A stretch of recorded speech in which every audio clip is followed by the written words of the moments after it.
क्या आप जानते हैं कि आपके जीवन के 80% दुखों की वजह परिस्थितियां नहीं बल्कि आपकी खुद की कुछ आदतें हैं। स्वामी विवेकानंद ने अपने प्रेम योग की पूर्व साधना में ऐसे 8 सूत्र बताए हैं जो इंसान के मन को पूरी तरह बदल सकते हैं। लेकिन सबसे हैरान करने वाली बात है कि अगर आपने इनमें से तीसरी, 5वें और 8वें साधना को अपने जीवन में उतार लिया तो आपके 80% मानसिक तनाव और दुख हमेशा के लिए समाप्त हो जाएंगे। आज के इस वीडियो में हम उन्हीं सबसे शक्तिशाली साधनाओं को गहराई में समझेंगे, तो वीडियो में अंत तक बने रहिए और चलिए शुरू करते हैं। स्वामी विवेकानंद कहते हैं कि भक्त प्रहलाद द्वारा दी हुई निम्नलिखित परिभाषा ही संभवतः भक्त योग की सर्वोत्तम परिभाषा है। या प्रीतिर्विवेकानां विषयेष्वनपायनी त्वामनु स्मृतः शामे हृदयान्माप समर्पतुः। अर्थात, हे ईश्वर, अज्ञानी जनों की जैसी गाढ़ी प्रीति इंद्रियों के भोग के नाशवान पदार्थों पर रहती है, उसी प्रकार की प्रीति मेरी तुझ में हो और तेरा स्मरण करते हुए मेरे हृदय से वो कभी दूर ना हो। हम देखते हैं कि जो इंद्रिय भोग के पदार्थों से बढ़कर और किसी वस्तु को नहीं जानते, वे लोग धन धान्य, कपड़े लत्ते, पुत्र कलत्र, बंधु बांधव तथा अन्यान्य सामग्रियों पर कैसी दृढ़ प्रीति रखते हैं। इन वस्तुओं के प्रति उनकी कैसी घोर आसक्ति रहती है। इसीलिए इस परिभाषा में वे भक्त ऋषिराज कहते हैं कि ईश्वर, वैसी ही प्रबल आसक्ति, वैसी ही दृढ़ संलग्नता मुझ में केवल तेरे प्रति रहे। और ऐसी प्रीति जब ईश्वर के प्रति हो जाती है तब उसे ही हम भक्त कहते हैं। भक्ति किसी वस्तु का संहार नहीं करती, वरन हमें यह सिखाती है कि जो हमें शक्तियाँ दी गई हैं उनमें से कोई भी निरर्थक नहीं है, बल्कि उन्हीं में से होकर हमारी मुक्ति का स्वाभाविक मार्ग है। भक्ति ना तो किसी वस्तु का निषेध करती है और ना वो हमें प्रकृति के विरुद्ध ही चलाती है। भक्ति तो केवल हमारी प्रकृति को और ऊंचा उठाती है और उसे अधिक शक्तिशाली प्रेरणा देती है। वैसे तो इंद्रिय विषयों पर हमारी कैसी स्वाभाविक प्रीति हुआ करती है कि ऐसी प्रीति किए बिना हम रह ही नहीं सकते, क्योंकि ये विषय, ये पदार्थ हमें बिल्कुल सत्य प्रतीत होते हैं। साधारणतः हमें इनसे उच्चतर पदार्थों में कोई यथार्थता ही नहीं दिखाई देती, पर जब मनुष्य इन इंद्रियों के परे, इंद्रियों के संसार के उस पार किसी यथार्थ वस्तु को देख पाता है, तब वांछनीय यही है कि उस प्रीति को, उस आसक्ति को बनाए तो रखे, पर उसे सांसारिक विषय के पदार्थों से हटाकर उस इंद्रियातीत वस्तु परमेश्वर में लगा दे। और जब इंद्रियों के भोग्य पदार्थों पर का वह उत्कट प्रेम भगवान में लग जाता है, तब उसका नाम भक्ति हो जाता है। संत श्री रामानुजाचार्य के मतानुसार उस उच्च प्रेम की प्राप्ति के लिए कुल 8 साधनाएं हैं, जिसमें प्रथम साधना है विवेक। श्री रामानुजाचार्य के मत से इसका अर्थ है आहार मीमांसा या खाद्य अखाद्य का विचार। अर्थात हमें कैसा भोजन करना चाहिए और कैसा भोजन नहीं करना चाहिए, इसके बारे में हमारा विवेक ही बताता है। जैसे हमारे शरीर और मन की शक्तियों का निर्माण करने वाली समग्र संजीवनी शक्तियाँ हमारे भोजन के भीतर ही रहती हैं। अभी जो कुछ मैं हूँ वह सब इसके पूर्व मैंने जो खाया है उस भोजन सामग्री में ही था। जो कुछ भी मुझ में है वह सब खाद्य पदार्थों द्वारा ही मेरे शरीर में आया और उसमें संचित रहा और फिर उसने एक नया रूप धारण किया। अतः मेरे शरीर और मन में मेरे खाए हुए अन्न से अलग और कोई वस्तु है ही नहीं। जैसे भौतिक सृष्टि में हम शक्ति और जड़ पदार्थ पाते हैं और यह शक्ति और जड़ पदार्थ हम में मन और शरीर बन जाते हैं, ठीक उसी तरह देह और मन में और हमारे खाए हुए अन्न में केवल आकार या रूप का ही अंतर है। ये ऐसा है कि हम अपने भोजन के जड़कणों द्वारा अपने विचार यंत्र का निर्माण करते हैं और उन जड़ कणों में निहित सूक्ष्म शक्तियों द्वारा विचार का सृजन होता है, तब तो ये सहज ही सिद्ध होता है कि इस विचार और विचार यंत्र दोनों पर हमारे खाए हुए भोजन का प्रभाव पड़ता है। जैसे कुछ विशेष प्रकार के आहार या भोजन हमारे मन में विशेष प्रकार के विकार उत्पन्न करते हैं। यदि हम प्रतिदिन स्पष्ट रूप से देखते हैं कि कुछ दूसरे प्रकार के भोजन का शरीर पर अन्य प्रकार का परिणाम होता है और अंत में वो मन पर भी बहुत असर पहुंचाता है, और इससे हम बहुत बड़ा पाठ ये सीखते हैं कि हम जिन दुखों को भोग रहे हैं उनका बहुतेरा अंश हमें अपने खाए हुए भोजन द्वारा ही प्राप्त होता है। जैसे अधिक मात्रा में तथा दुष्पाच्य पदार्थ अर्थात जो पचने में कठिन हो खा लेने के उपरांत हम देखते हैं कि मन को काबू में रखना कितना कठिन हो जाता है। तब तो मन निरंतर इधर उधर दौड़ ही लगाया करता है। और फिर ऐसे भी खाद्य पदार्थ हैं जो उत्तेजक होते हैं। ऐसे पदार्थों को खाने से हम देखते हैं कि अपने मन को हम किसी प्रकार रोक ही नहीं सकते। और ये मानी हुई बात है कि यदि बहुत सी मात्रा में शराब पी लेने से या किसी अन्य नशीले पेय का व्यवहार करने से मनुष्य अपने मन को नियंत्रित करने में असमर्थ हो जाता है। ऐसी अवस्था में मन उसके काबू के बाहर होकर इधर उधर भागने लगता है। श्री रामानुजाचार्य ने हमें आहार के 3 दोषों से बचने के लिए कहा है। प्रथम तो है जाति दोष, अर्थात आहार के स्वाभाविक गुण या किस्म की ओर ध्यान देना चाहिए और सभी उत्तेजक वस्तुएं जैसे मांस का परित्याग करना चाहिए, क्योंकि यह स्वभावतः ही अपवित्र वस्तु है। क्योंकि दूसरे का प्राण लेकर ही हमें मांस की प्राप्ति होती है, जिसमें हम तो क्षण मात्र के लिए स्वाद सुख पाते हैं, पर उधर दूसरे जीवधारी को हमें ये क्षणिक स्वाद सुख देने के लिए सदा के लिए अपने प्राणों से हाथ धोना पड़ता है। इतना ही नहीं, वरन हम दूसरे मनुष्यों का भी नैतिक अधःपतन करते हैं।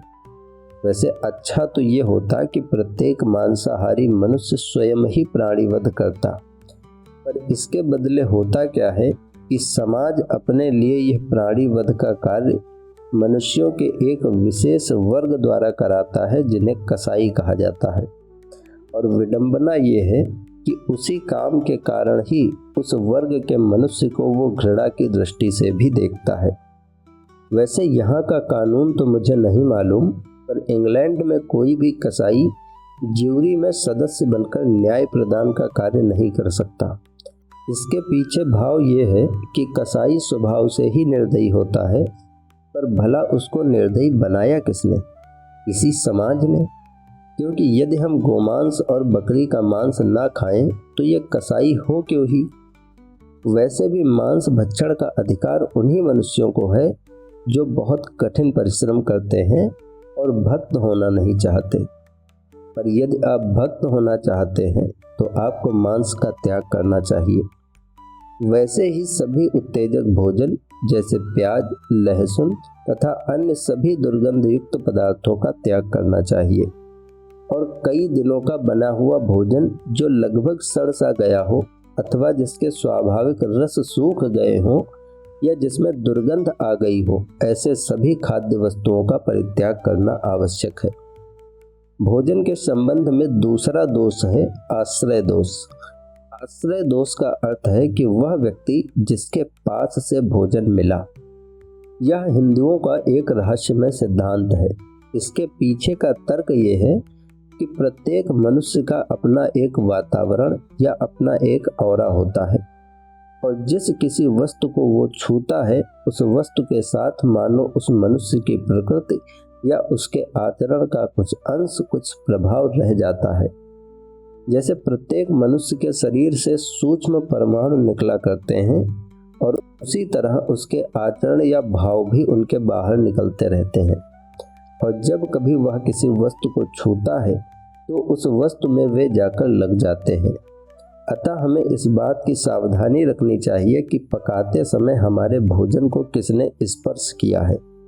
किसी दुष्ट प्रकृति या दुराचारी मनुष्य ने उस भोजन को स्पर्श तो नहीं किया, क्योंकि जो भक्त होना चाहता है वह दुष्ट प्रकृति के मनुष्यों के साथ भोजन ना करे, क्योंकि उसकी दुष्टता का भाव भोजन के द्वारा फैलता है।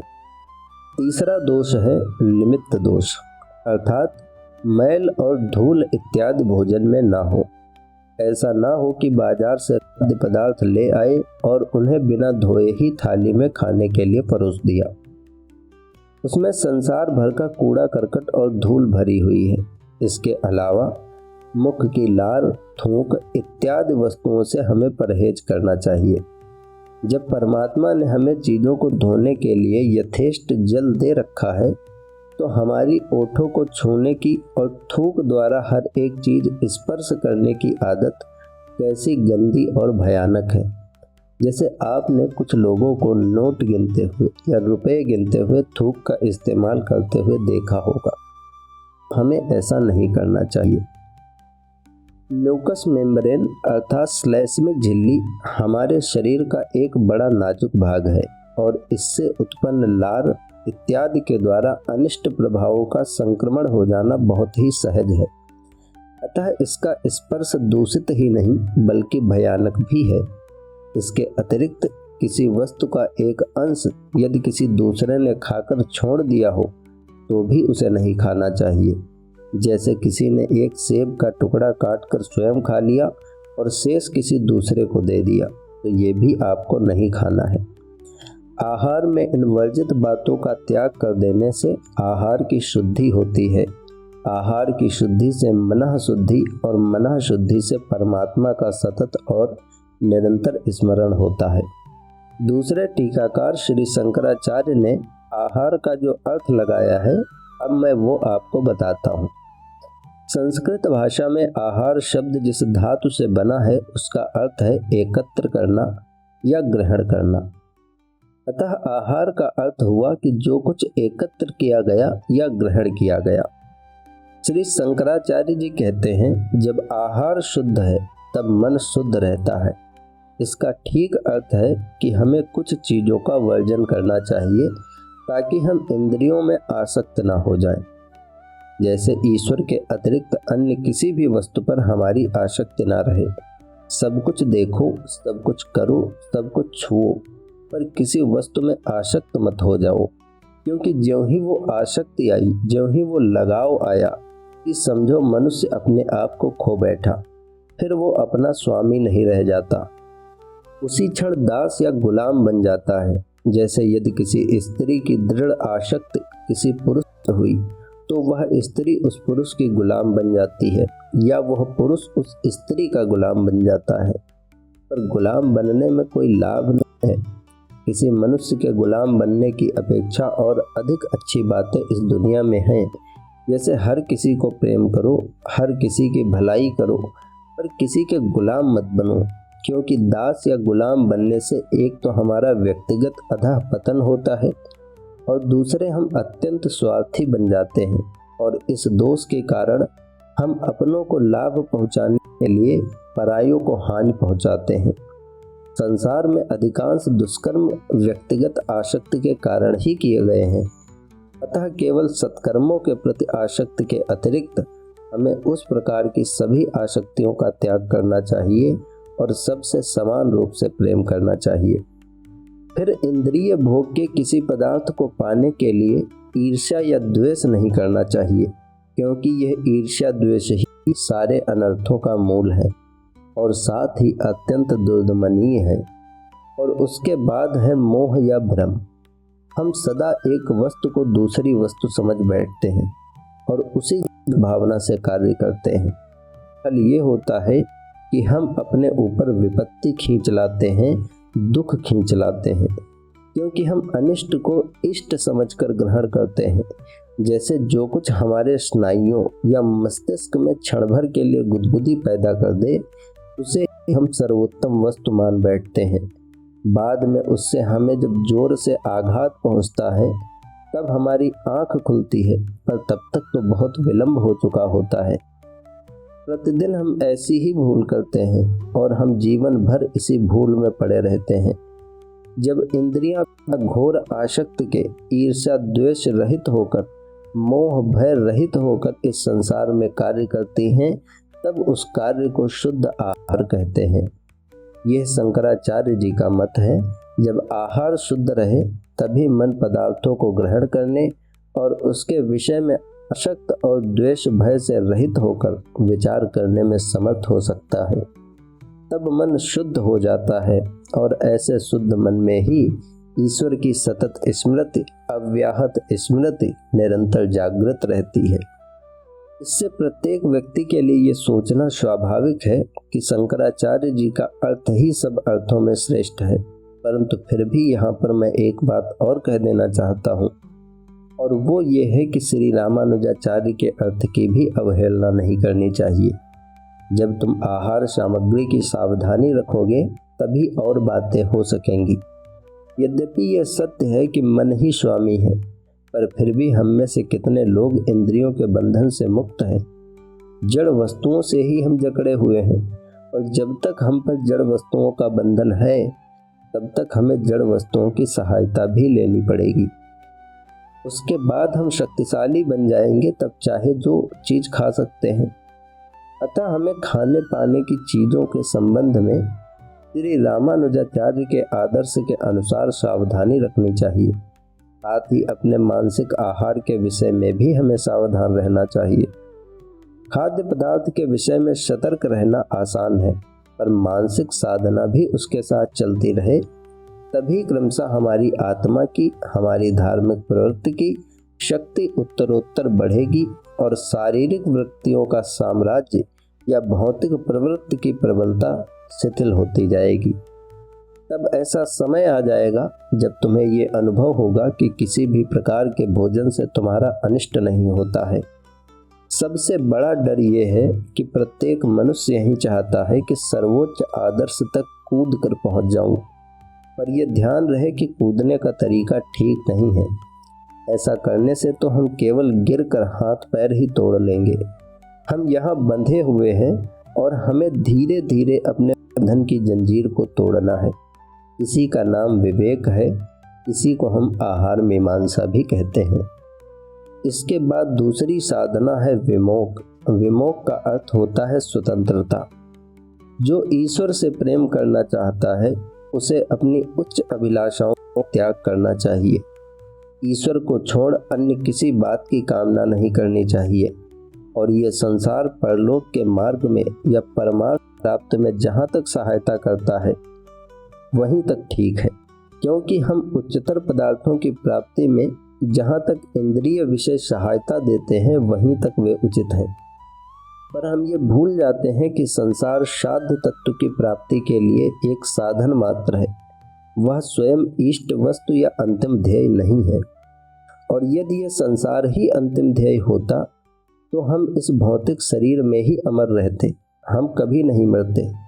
पर हम देखते हैं कि हमारे आसपास प्रति क्षण कितने ही मनुष्य मर रहे हैं, जिस पर भी हम मूर्खतावश यही समझते हैं कि हम कभी नहीं मरेंगे, और इसी विश्वास से ये निश्चय कर बैठे हैं कि ये जीवन अंतिम लक्ष्य या आदर्श है।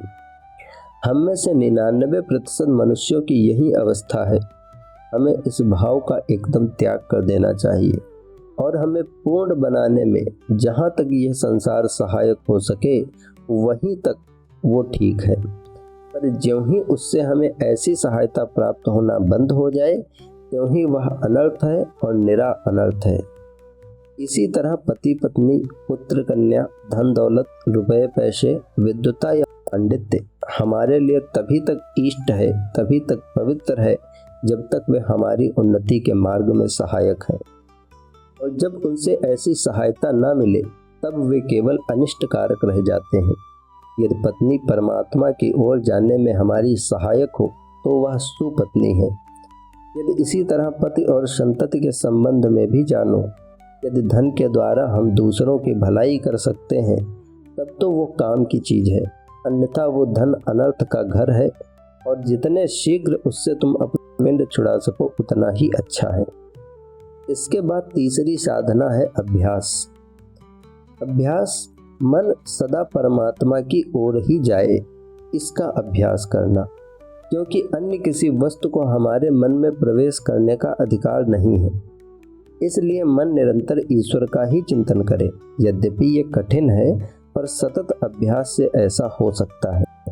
आज हम जो कुछ हैं वो हमारे पूर्व अभ्यास का परिणाम है, और अब जैसा अभ्यास करेंगे वैसा ही हम भविष्य में बनेंगे। इसलिए अब से हमें दूसरी तरह के अभ्यास करने चाहिए, क्योंकि एक प्रकार की प्रवृत्ति ने हमें इस ओर ला दिया है जहाँ पर हम आसक्तियों से घिरे हुए हैं। इसलिए दूसरी ओर मुंह फेर लो और जितनी जल्दी बने इस अवस्था के बाहर निकल जाओ, क्योंकि इंद्रियों का ध्यान करते करते हम इस क्षण भंगुर जीवन में आ गिरे हैं। हमारी ये अवस्था है कि एक क्षण हम हंसते हैं तो दूसरे ही क्षण रोने लगते हैं, हवा के हर झोंके के साथ चल विचल हो जाते हैं, एक शब्द या जुबान के गुलाम, यहाँ तक कि रोटी के एक टुकड़े तक के गुलाम बन गए हैं। ये कितनी लज्जा की बात है। फिर भी हम अपने को आत्मा कहकर पुकारते हैं, पर इसका हमारे पास कोई अर्थ नहीं। हम संसार के गुलाम हैं और इंद्रियावलंबी विषयाभिलाषी होने के कारण ही हमने अपनी ऐसी अवस्था कर डाली है।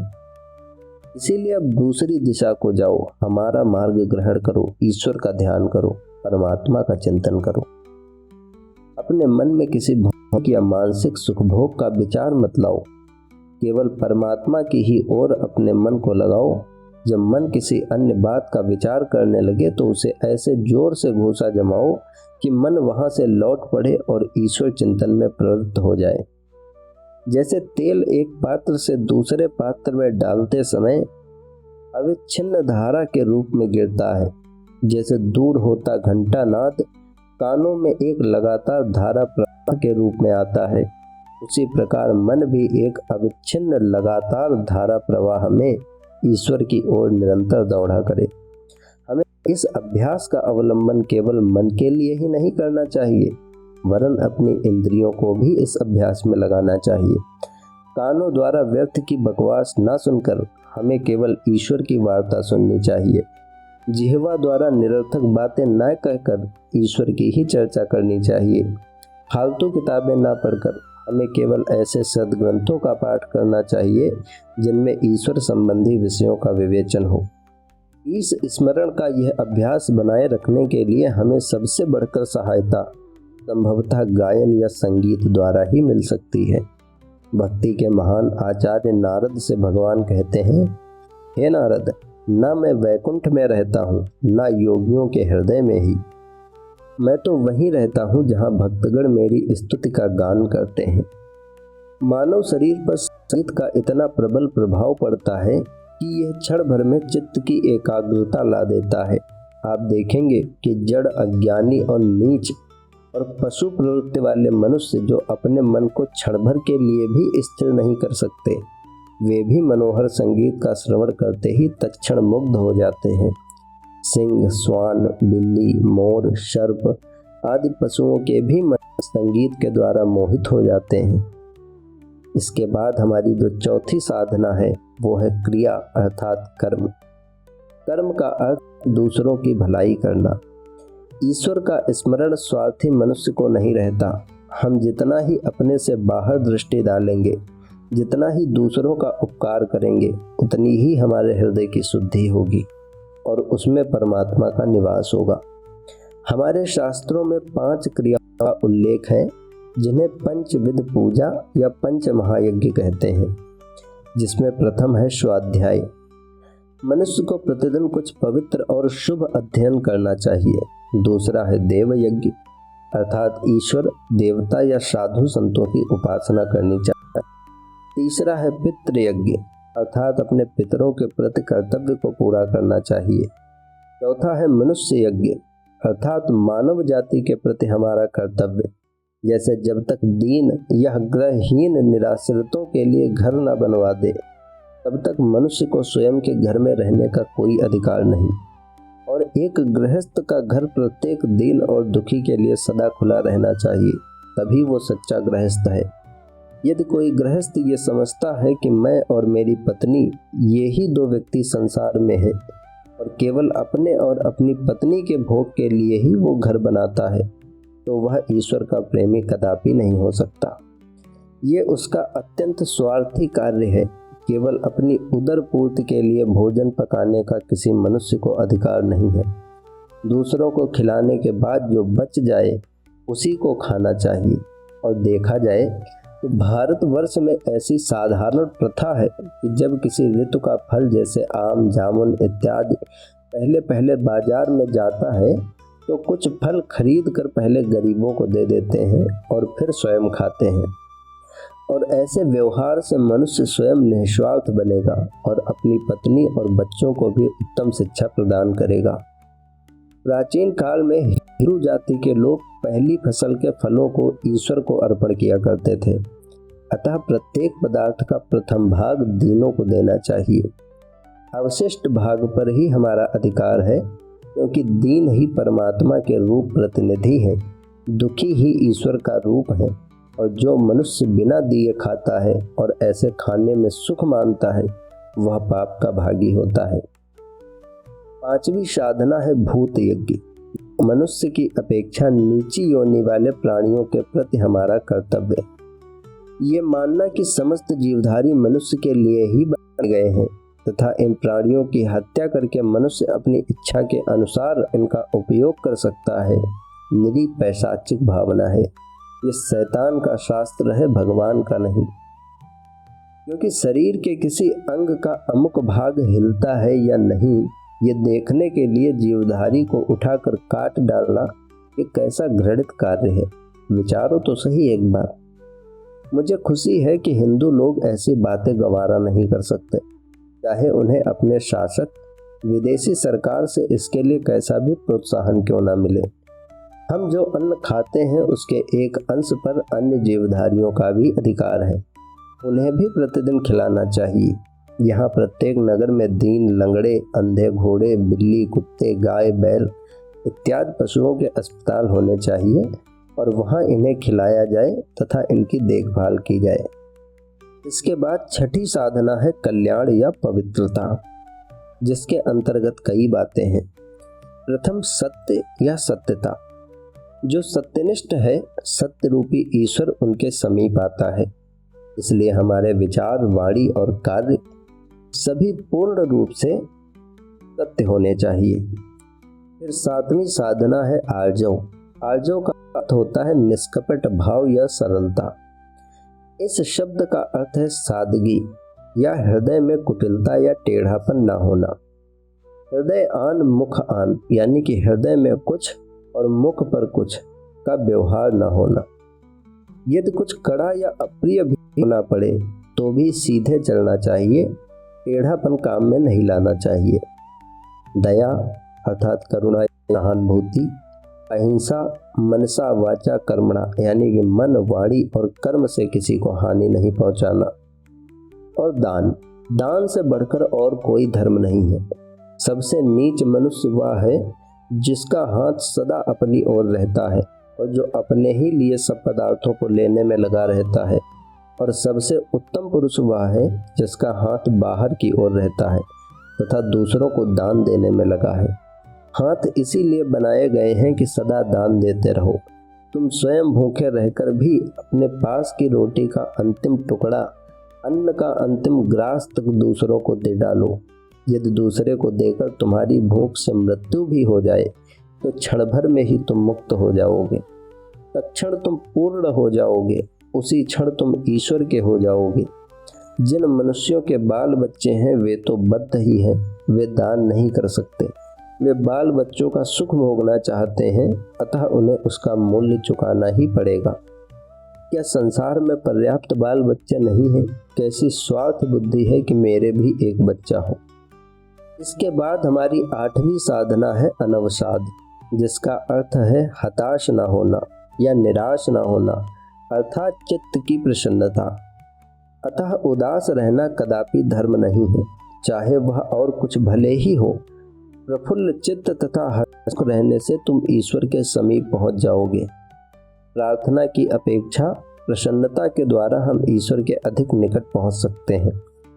ग्लानिपूर्ण या उदास मन से प्रेम कैसे हो सकता है? यदि ऐसा मन वाला प्रेम की बात करे तो वो मिथ्या है, वो झूठ है।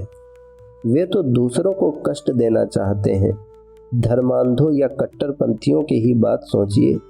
ऐसे लोग मुख मुद्रा तो बड़ी गंभीर बनाते हैं। उनका सारा धर्म वाणी और कार्यों द्वारा दूसरों के साथ लड़ाई झगड़ा करते रहना ही होता है।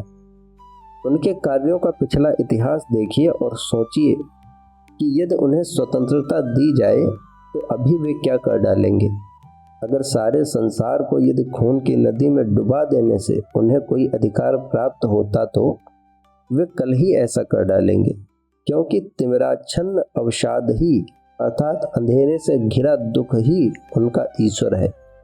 ऐसी भीषणता की आराधना करने और गंभीर मुख मुद्रा बनाए रखने के कारण उनके हृदय में प्रेम का नामो निशान तक नहीं रह पाता और उन्हें किसी पर दया नहीं आती। अतः जो मनुष्य अपने को दुखी मानता है उसे ईश्वर की प्राप्ति नहीं हो सकती। मैं कितना दुखी हूँ, ऐसा सोचते रहना आसुरी भावना है, राक्षसी भावना है, धर्म नहीं है। हर एक मनुष्य को अपना बोझ ढोना है। यदि तुम दुखी हो तो सुखी बनने का प्रयत्न करो, अपने दुखों पर विजय प्राप्त करो। दुर्बलों को ईश्वर की प्राप्ति नहीं होती, अतः दुर्बल कदापि मत बनो। तुम्हें अंदर असीम शक्ति है, तुम्हें शक्तिशाली बनना चाहिए, अन्यथा तुम किसी भी वस्तु पर विजय कैसे प्राप्त करोगे। शक्तिशाली होते हुए बिना तुम ईश्वर को कैसे प्राप्त कर सकोगे। पर साथ ही अतिशय हर्ष अर्थात हर्षोद्रेक या उद्धृत से भी बचते रहो, अर्थात खुशी की भी सीमा होनी चाहिए।